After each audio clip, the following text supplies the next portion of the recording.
Be me, 19, female, sophomore at a mid-tier state university. Living in a town that smells perpetually of damp leaves and burnt coffee. Sharing a 2-bedroom apartment with a girl named Jessica. Jessica is the type of person who irons her socks and has a 5-year plan for her spice rack. I am the opposite. I have a hole in my soul shaped like a reckless decision. Let's talk about the addiction. It started innocently enough freshman year. Standing in line at the campus Chipotle. Guy behind me realizes he forgot his wallet. He's not hot, not charming, just frantic. Looks like he hasn't slept in 3 days and is vibrating on caffeine. Asks if I can spot him. Normal person response, "Sorry dude, I'm broke." My response, "Put whatever you want on my card." He looks at me like I'm insane. He orders double meat, guac, extra cheese, a large drink. Runs the bill up to like $22. I swipe my card. Watch the transaction go through. Feel the sudden electric jolt in my chest. It wasn't generosity. It was the submission. The feeling of letting a total stranger just strip resources from me without hesitation. He didn't even say thank you, just grabbed the bag and bolted. I sat there eating my plain rice bowl feeling absolutely euphoric. Fast forward 6 months. It's not about burritos anymore. It's about the raw, unfiltered chaos of letting strangers dictate my reality. I crave it. The feeling of someone imposing their will on my schedule, my wallet, my space. I walk around downtown with this open, vacant look on my face, fishing for it, waiting for someone to cross the line so I can let them. It's a Friday night in October. Wind is howling, rain is coming down in sheets. I'm sitting on a bench outside a 7-Eleven soaking wet hoodie. Jessica is texting me. "Where are you? We're supposed to watch the Bachelor finale." I ignore it. Guy walks up. Looks like a rejected extra from a cyberpunk movie. Bleached hair, trench coat, holding a broken umbrella. Let's call him Zephyr because of course he looks like a zephyr. He stares at me. "I need your shoes," he says. No hello. No preamble. Just a demand. My shoes are brand new Nike Dunks. Cost me 2 weeks of wages at the library. My heart starts hammering. This is it. The rush. The risk. I don't ask why. I don't ask if he's going to pay me back. I slowly untie the laces. Maintain eye contact. Pull them off. Hand them to him. I'm sitting in wet socks on cold concrete. He takes them. Looks at them. Nods. "You have good energy," he says. Then he puts them on his hands like puppets and walks away into the night. I sit there for 20 minutes, shivering, legs covered in goosebumps, feeling completely and utterly owned by the moment. Walk home in my socks, cut my feet on gravel, get into the apartment shivering and blue. Jessica screams, "Oh my God, were you mugged?" "No," I say, voice trembling with what she thinks is shock but is actually a weird high. "I gave them away." Jessica stares at me. "You gave them away? To who?" "A guy who needed them for his hands." She looks at me like I just spoke ancient Sumerian. "Maya, that is insane. That is actual insanity." She makes me tea and lectures me about street smarts. I nod along, but inside I'm buzzing. I'm thinking about Zephyr out there with my shoes on his hands. Thinking about how I just let it happen. How I facilitated his madness. It escalates. I start actively looking for the most unreasonable people I can find. I join Facebook groups for radical borrowing. I hang out at the bus station at 2 a.m. I meet a woman named Brenda. Brenda is 50, wears 6 scarves, and smells like patchouli and cat litter. She asks if she can store some inventory in my apartment. I say yes immediately. No questions about what the inventory is. Jessica is away for the weekend visiting her parents. Brenda shows up with a shopping cart. It is full of mannequin heads. Just heads. Hundreds of them. Some are bald. Some have wigs. Some have glitter glued to their eyes. "They need to breathe," Brenda whispers. She starts arranging them in our living room, covering every surface. The coffee table, the TV stand, the top of the fridge. I help her. I let her direct me. Put Susan facing the window. She likes the light. Brenda commands. I place a plastic head on Jessica's pristine IKEA coaster. Yes, Brenda. We spend 6 hours turning the apartment into a mausoleum of plastic stairs. When she leaves, she takes my house key. In case they get lonely, she says. I give it to her. I literally hand a stranger the key to my home, because the risk of her coming back while I'm sleeping makes my stomach drop in a way I'm addicted to. Jessica comes home on Sunday night. I'm sitting on the couch surrounded by heads. She opens the door, drops her weekender bag. Silence. Absolute, heavy silence. Maya, she whispers. Why are there people looking at me? They're just heads, Jess. They need to breathe. Jessica has a meltdown. Full-blown panic attack. She starts sweeping heads into a garbage bag. I try to stop her. You can't. Brenda will be upset. Who the hell is Brenda? Jessica screams, chucking a glittery head into the trash. She has my key, I blurt out. Jessica freezes, slowly turns to look at me, eyes wide with horror. You gave a stranger a key to our apartment. She needed access, Jess. You don't understand the flow of energy. Jessica calls a locksmith immediately, calls her dad, threatens to move out. I have to pay $300 for the lock change.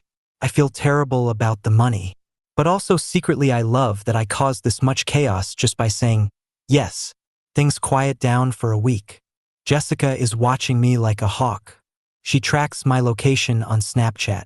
She checks my bank statements.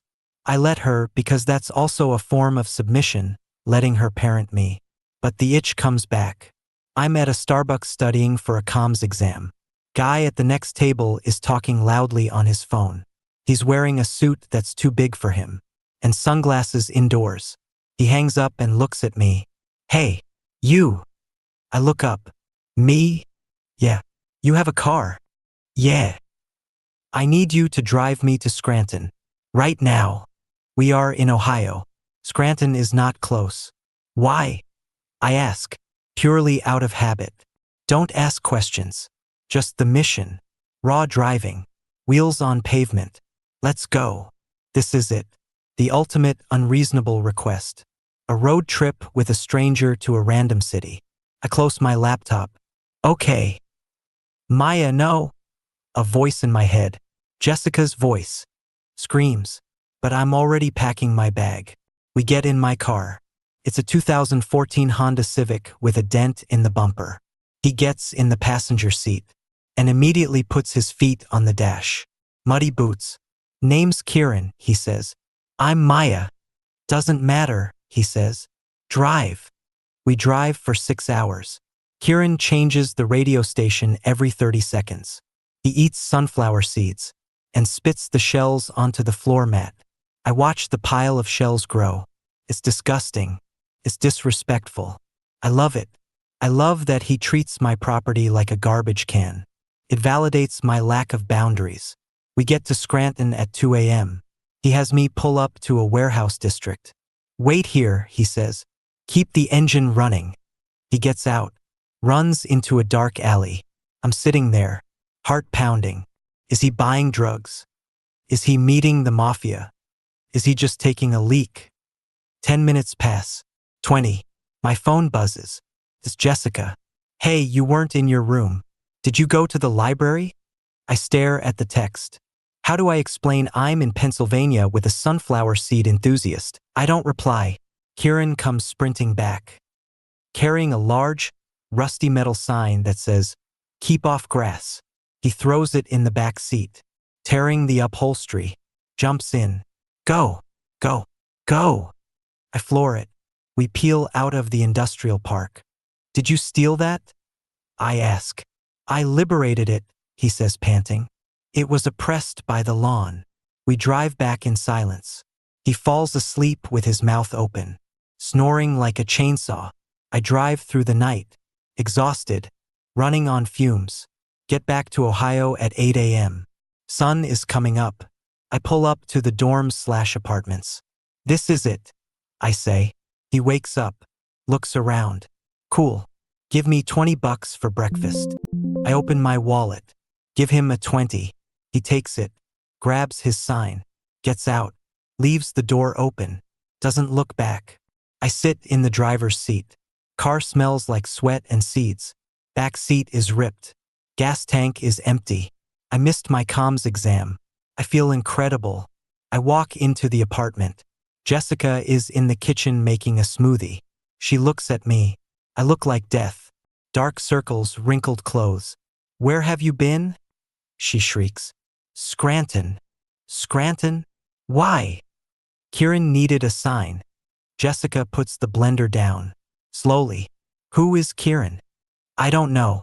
Just a guy." Jessica sits down at the table, puts her head in her hands. "Maya, we need to talk." This is the intervention phase. She calls my mom. My mom is a sweet lady who thinks edgy, is staying up past 10 p.m. She drives down on Tuesday. They sit me down in the living room. Brenda's mannequin heads are gone, but the memory lingers. "We're worried about you," Mom says. "Jessica says you're letting people walk all over you." "I'm just being helpful," I lie. "Giving a stranger your house key isn't helpful, Maya. It's suicidal," Mom says. "Driving a man to Pennsylvania to steal a lawn sign is a felony," Jessica adds. "They make me promise to stop. They make me delete the Facebook groups. They make me install a tracking app called Family 360. I agree to everything, because agreeing is also submitting. I submit to their rules. It feeds the beast for a few days, but it's not raw enough. It's too safe. I need the danger. I need the unpredictability. 2 weeks later, I'm at the laundromat, watching my clothes spin. Guy walks in, tall, wearing a tuxedo t-shirt and pajama pants. He's carrying a bag of cement, actual quick-dry cement. He looks at the washing machines, looks at me. "Hey," he says, "I need to mix this." I look at the cement, look at the washing machine. "In the washer?" I ask. "Yeah, it's an art project. Industrial churning." Any sane person would say no. Any sane person would call the attendant. I feel the itch, the warmth spreading in my chest, the thrill of the impending disaster. "Use dryer number 4, I say. "It gets the hottest." He grins a wide, chaotic grin. "You get it," he says. He dumps the cement powder into the dryer, throws in a bottle of water, slams the door.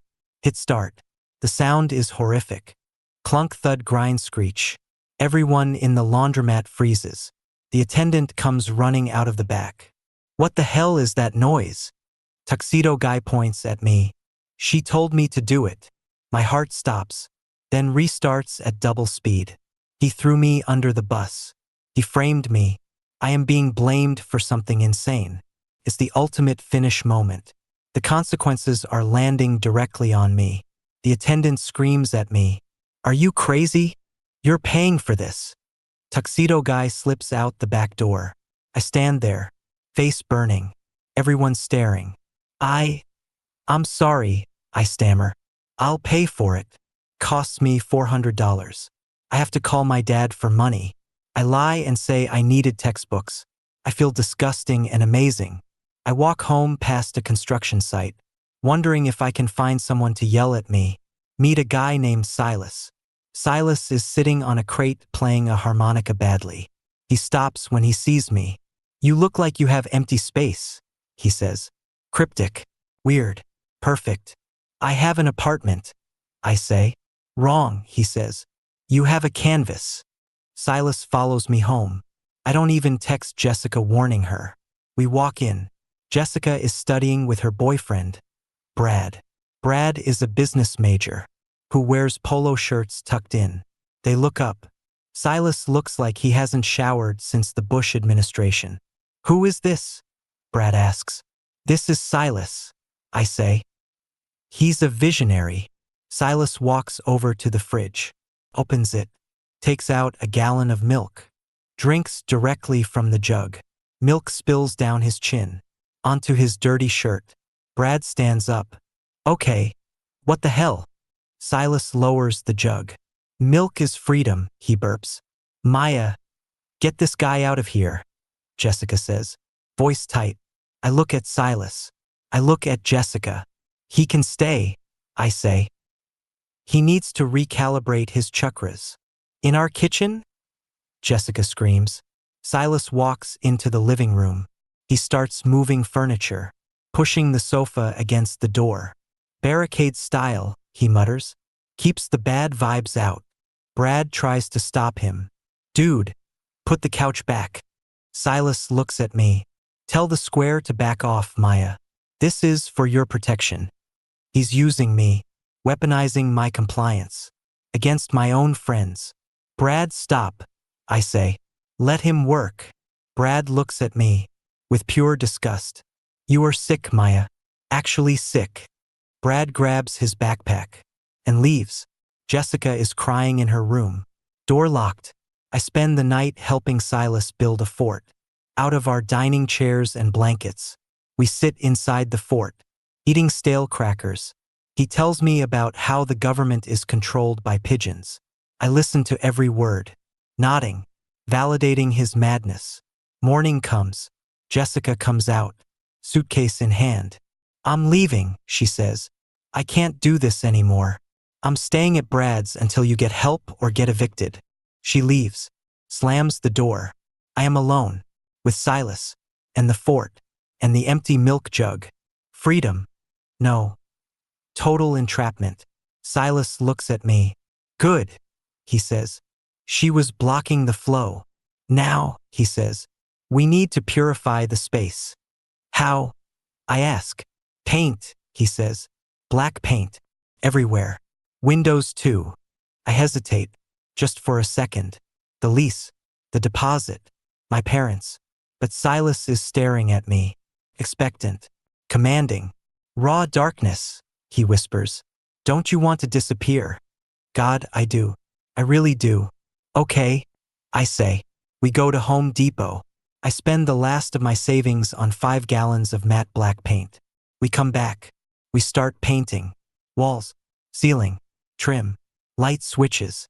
Silas paints over the thermostat. He paints over the fire alarm. Silence the sensors. He laughs. We paint the windows. The apartment becomes a cave. Smells like fumes and bad decisions. It's 3 p.m., but it looks like midnight inside.